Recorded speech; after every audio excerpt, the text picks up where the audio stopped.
Welcome to Sisters Conversations Podcast with your hostess, Latrice Carter.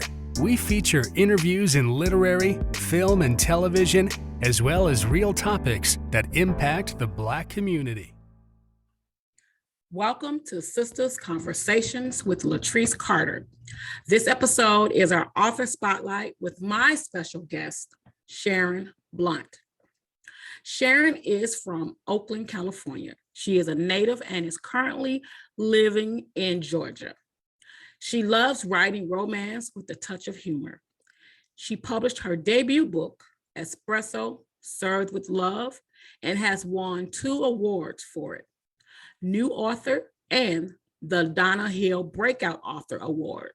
Sharon is currently writing the follow-up to her debut book and 2 short stories. Welcome to Sisters Conversations, Sharon. Hey, lady. Hey, thank you for the warm welcome, Lord. Oh, you are so welcome. You are so welcome. Now, you recently just released Mocha Kisses last week. Can you give our audience just a little summary of overview of the story without giving too much away? Oh, okay. Well, I write romantic comedy.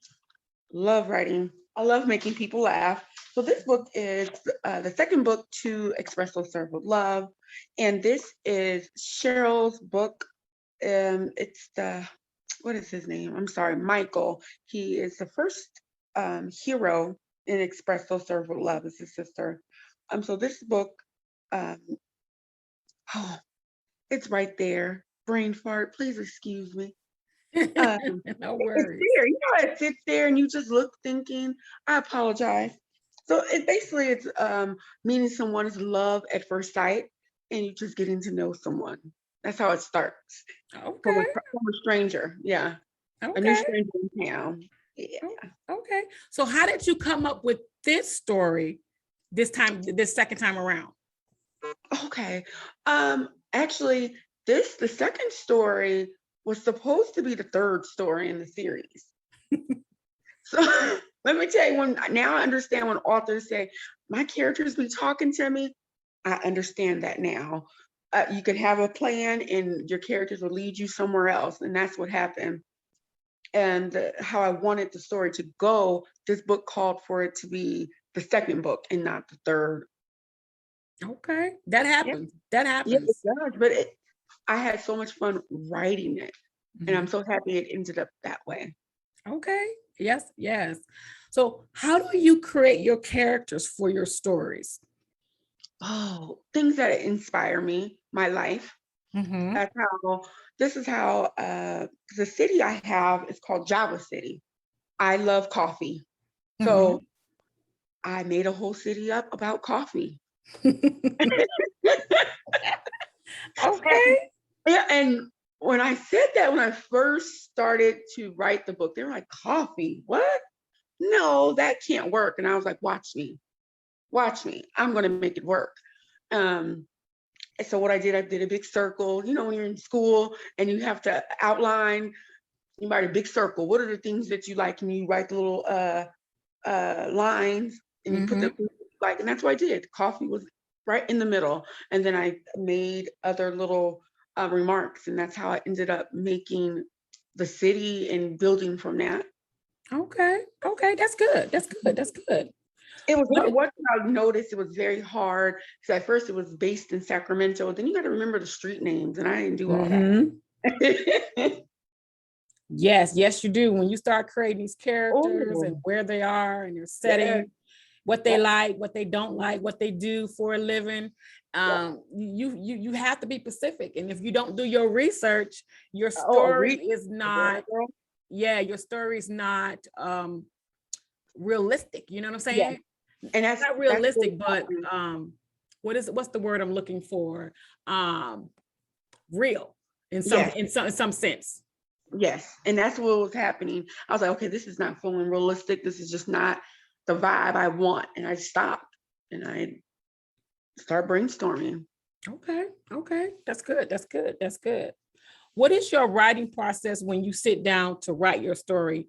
I know a lot of authors, you know, they might do a storyboard or they might write a full outline Okay. or cue cards? What's your process? I'm all over. I'm gonna be honest. When I first wrote my first book, I didn't have anything. I wrote. I knew my character names because I that's one thing I did have was, okay, this is the hero and heroine. I had that. Usually when I write, I already have an idea of what I want to write and who I want to write about.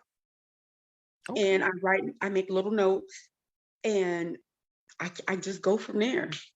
I don't really do a drawn out timeline, not a timeline, outline. I make sure I have my characters and who my characters are and their characteristics. Anything Mhm. else is just extra. Okay.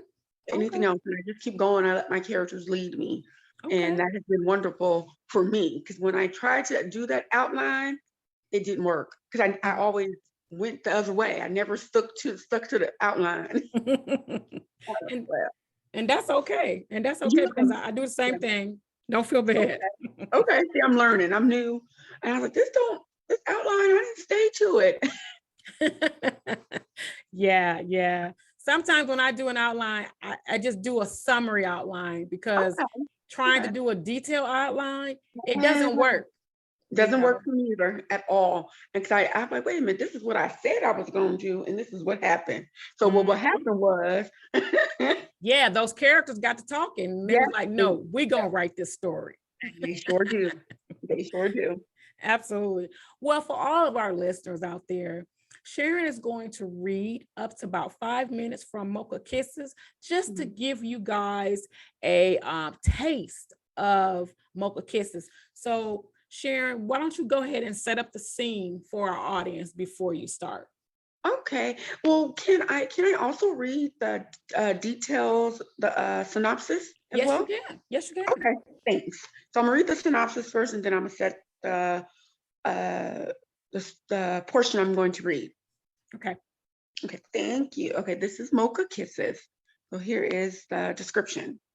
After fleeing from Chicago amid a scandal, handsome pediatrician Lucas Lattimore arrives in Java City, ready for a fresh start. Laser focused on opening his practice and determined to peacefully settle into his new home, romance is the furthest thing from his mind until he stumbles across a beautiful stranger who offers to buy him a steaming cup of coffee, mocha to be exact. When her best friend and brother get married, successful business owner Cheryl Collier is ready for another shot at love to go with, the Java she adores. Problem is, the hopeless romantic, overprotective brothers have all the eligible bachelors in Java City too scared to date her. Just when it looks like all of Cheryl's romantic options have been deleted, the sexy Dr. Lucas saunters into her world and changes it forever. The fire between them is instantaneous, united until the devastating reason for Lucas fleeing Chicago threatens to put it out. Armed with the truth that can destroy her family, will Cheryl turn Lucas away, or will love have the final say? And now I am going to read, and this is my son coming in. Sorry. No worries. Um, I'm going to read you a portion of this is from Cheryl's perspective. She is having a ladies' night. Her and her friends are coming to her house, and everybody is bringing a dish, and they're going to talk about, what you do at ladies' night. Talk Mhm. about the new doctor in town. So here I go. Uh-oh, let me make sure I got the book ready. I apologize. All right. And once again, this is from Cheryl's perspective. It has been a few weeks since the good doctor and his cousin rolled into town, and Java City hasn't been the same. I hear mothers are dressing up and bringing their kids who aren't even sick to the office to be seen. That shouldn't surprise me given that the man makes me, sorry, this is a paperback, so sorry. The man makes me want to drop my panties every time I see him. I'm so dang bad, my tongue gets stuck on the roof of my mouth when he's around. And the only thing I seem to find to talk about is his cousin Ashley or the news. How sad is that?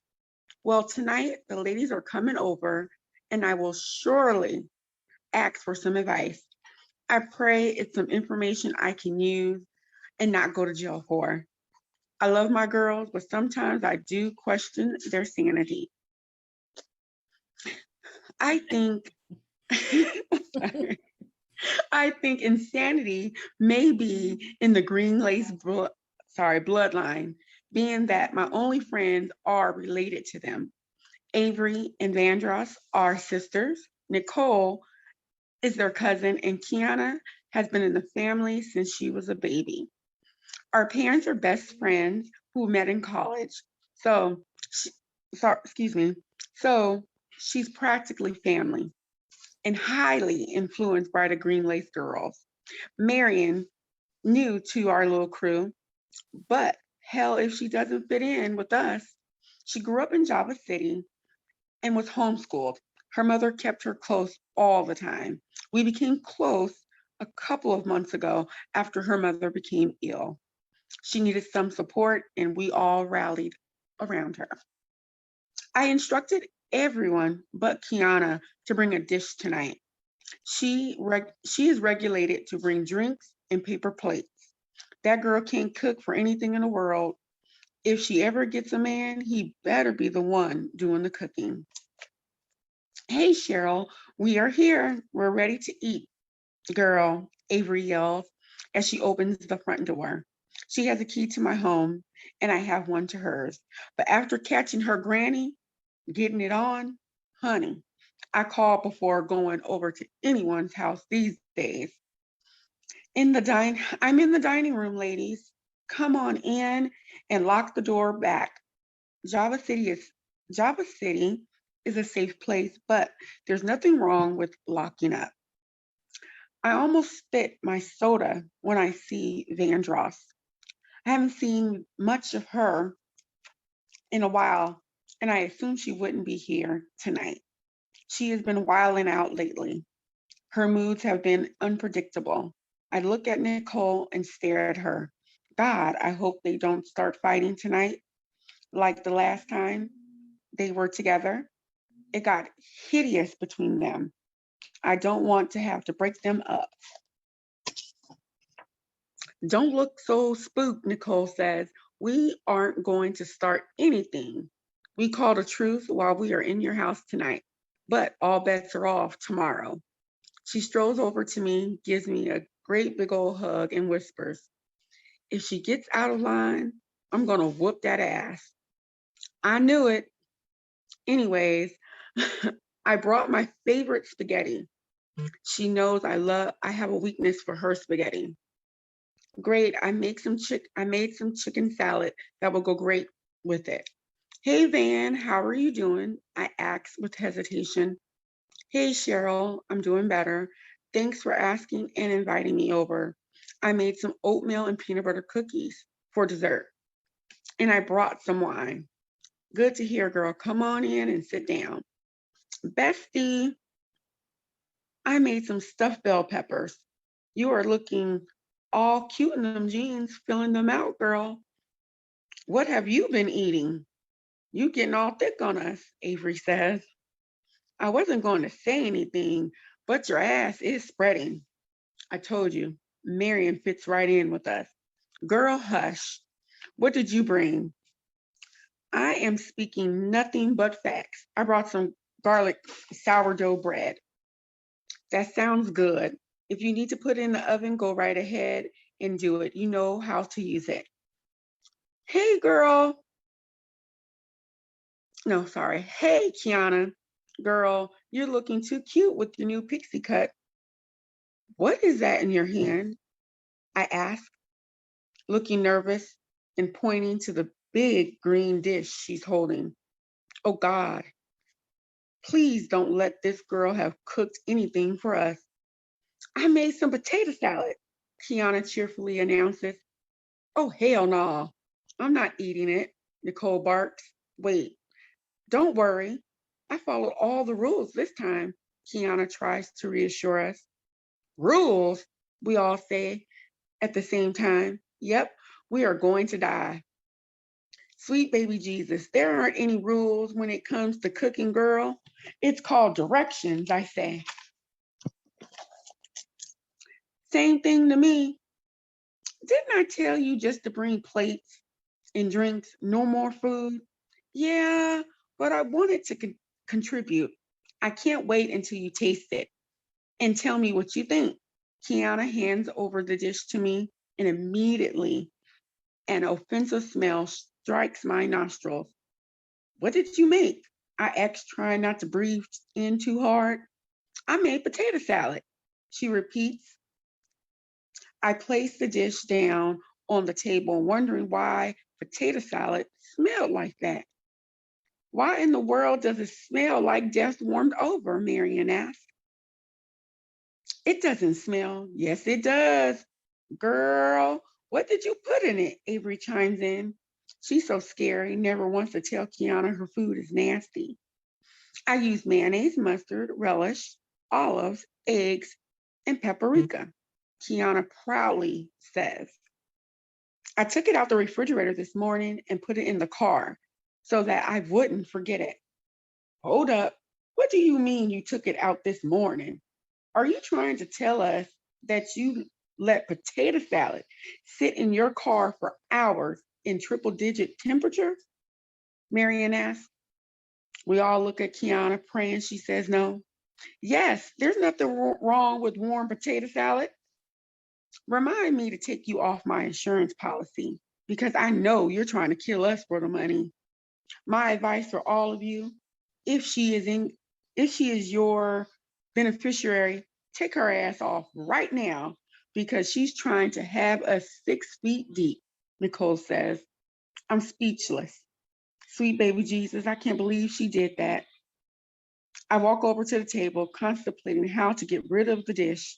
There's no way I'm eating it or even opening it. I'm throwing it out, even if it hurts her feelings. Before I can, Kiana skips over to the table and says, Here, let me take a bite and prove to you all that it tastes good. I tasted it earlier.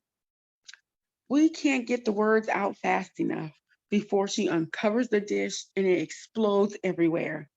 The lady starts screeching and screaming.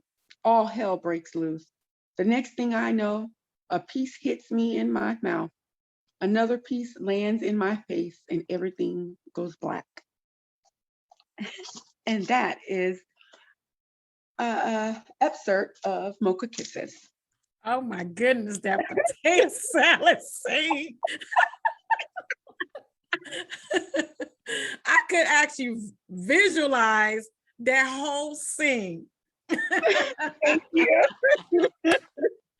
That was good. That was really good. Oh my goodness. Thank you.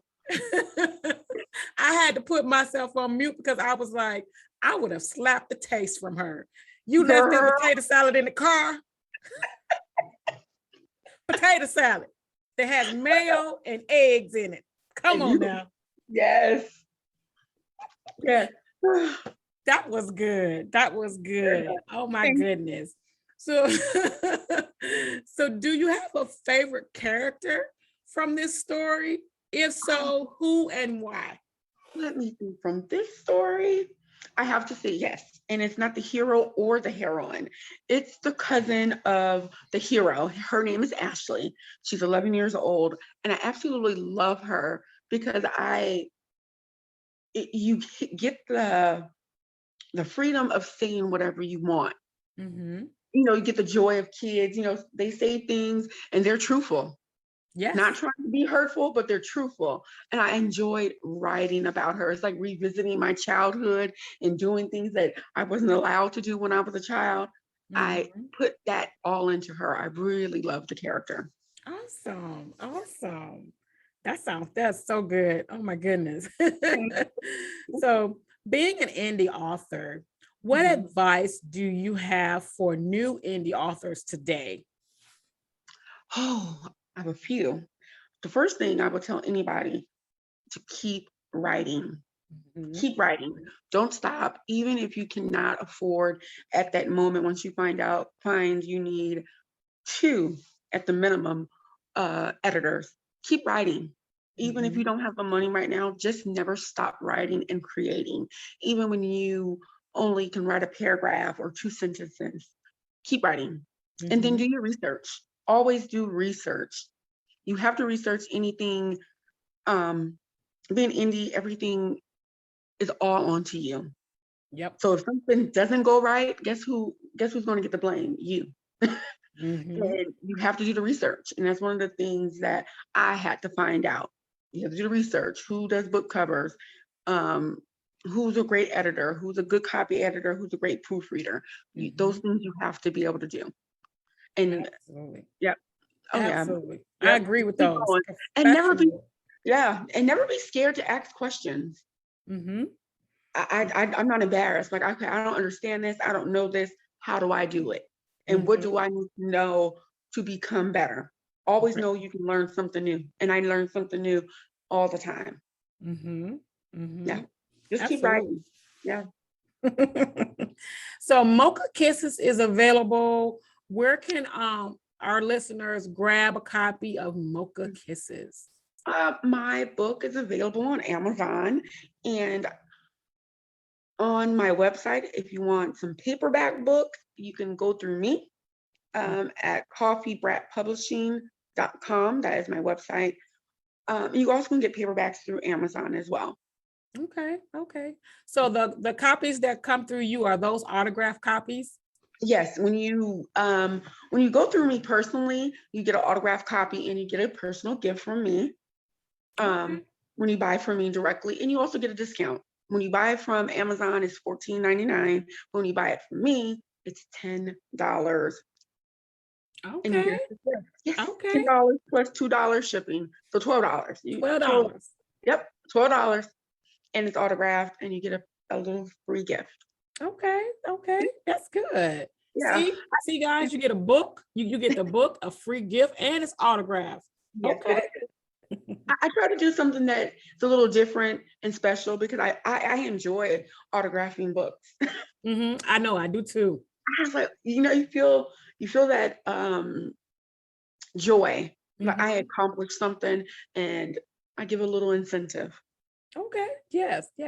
So what are you reading now? I ask all authors, who write, what are you reading now? Okay. I am reading 2 books right now. I am reading my first book I'm reading, and I can't remember the title, so please forgive me. I'm reading the late Eric Jerome Dickey's last book. Okay. He was my all-time favorite author. I'm reading him. I absolutely love him. And I am also reading another author. Her name, she's the late author. She died last year. Her name is Adrienne Bird. I am reading Valentine's Clyde. And she used to write romantic comedy. Okay. And that's who inspired me to write romantic comedy. Okay. That's good. That's good. You're like me. I read more than one book. People call us very unique when you can read 2 books simultaneously. I try to read, when I'm reading 2 books, they're both in 2 complete genres. Yes, and that's one thing I have to do too when I start writing and I'm plotting new books. I cannot read the same genre I write in. That is me too. Yes. I can't do it. I'm always afraid that I'm going to do something subconsciously. And I was like, nope, when I write, I want to be very much authentic. So what I do, I go outside of my genre.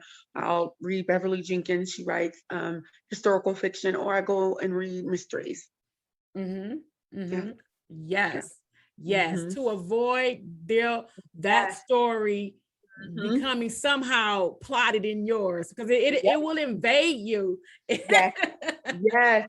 So I was like, I ain't trying to have that, because that's what happened when I first started writing, because I am a big fan of Brenda Jackson and Rochelle Lears, And I found myself writing and subconsciously, I was like, oh, no, no, no, no, no, no. This is not my voice. It's their This is voice. not my voice. Yes, yes. And I want to make sure I always stay authentically me when I'm writing for me. Absolutely, absolutely. So can you tell us about any other projects that you're working on?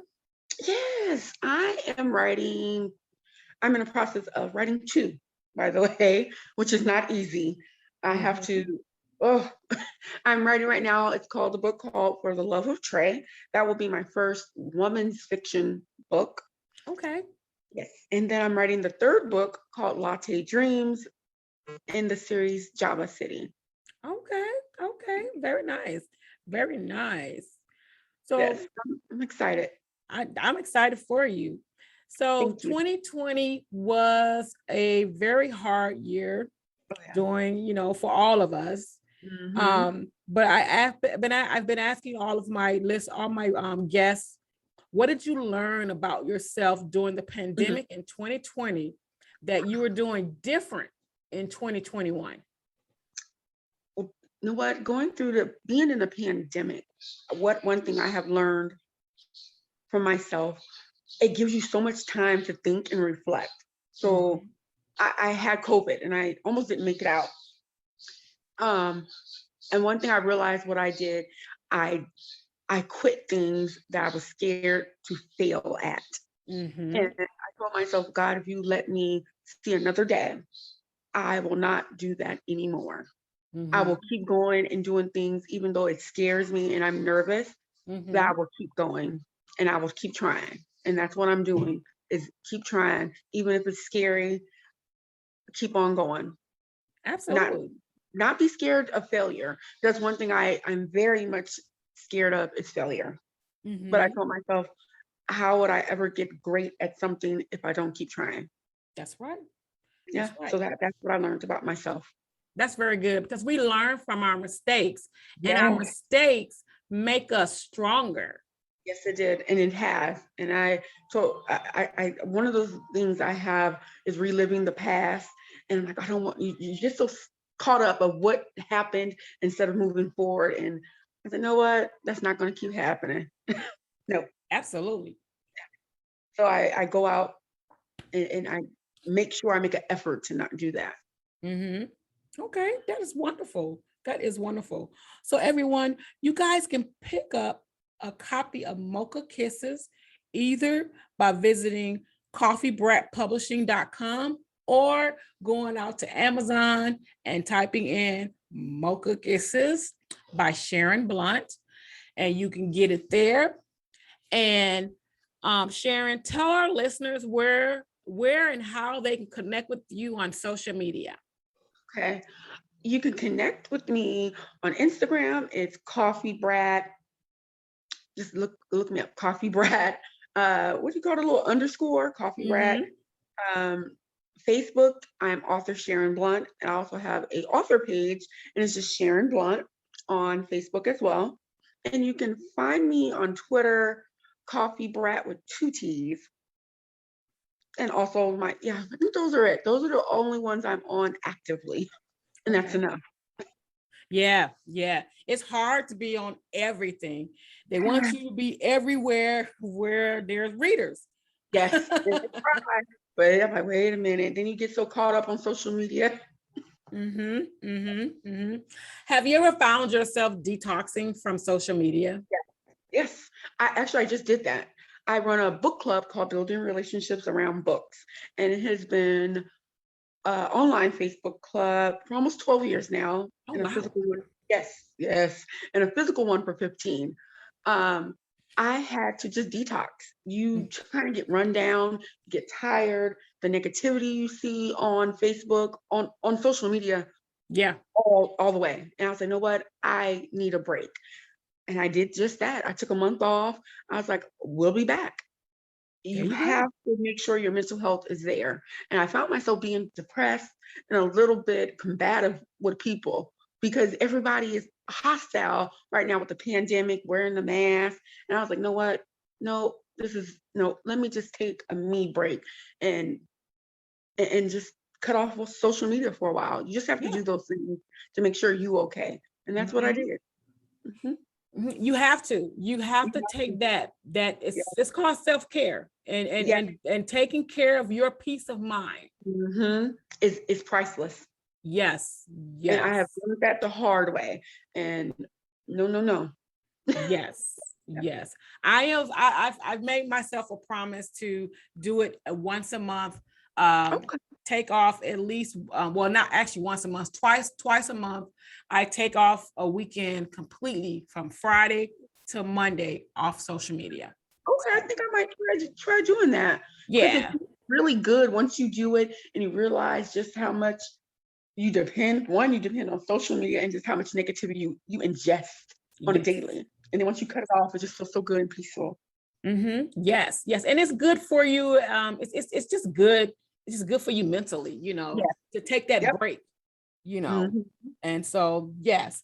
So every month I'm doing the first Friday to Monday, and then the last Friday, not the last, the third. So the first and third weekends of every month, I'm doing that. So yes. And I strongly recommend others to do it as well. Yeah, because what I do, I'll turn my notifications off after a certain hour, so I don't see anything, so I don't be online. Yeah. Yes. Well, Sharon, thank you so much for stopping by to tell our readers and listeners about Mocha Kisses, as well as your book club. As well as your book club. Tell the readers about that again, so if they want to jump in and join, or is it private or is it public? It's my book club is called Building Relationships Around Books. Okay. It's located on Facebook. It's a public group, but it's private.